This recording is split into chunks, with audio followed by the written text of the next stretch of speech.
Bargaining question হয়ে গিয়েছে, issue হয়ে গিয়েছে আসলে কার সাথে জাতীয় নাগরিক পার্টির জোট হবে, জাতীয় নাগরিক পার্টিকে একক ইলেকশন করবে নাকি আলাদা করবে। তা আমাদের এই কার্যক্রম বাছাই প্রক্রিয়াটা 13 তারিখ পর্যন্ত চলবে, আমরা ওপেন রাখবো এবং 15 তারিখে আমরা প্রাথমিক যে তালিকা সেটা প্রকাশ করব।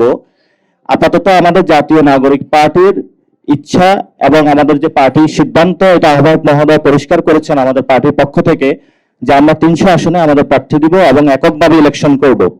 তবে একটি কথা থেকে যায়, যেহেতু বর্তমান পরিস্থিতিতে দেশ একটি সংকটকালীন মুহূর্তে রয়েছে, সেই জায়গাতে বিএনপি এবং জামায়াত ইসলাম যদি সংস্কার প্রক্রিয়াগুলো একটি জায়গাতে আসে এবং তারা যদি সংস্কারের ভবিষ্যতে বাস্তবায়ন করবে এই মর্মে প্রতিশ্রুতি দেয়, তাহলে বিএনপি অথবা জামায়াত যে কারোর সাথে আমাদের জোট হতে পারে।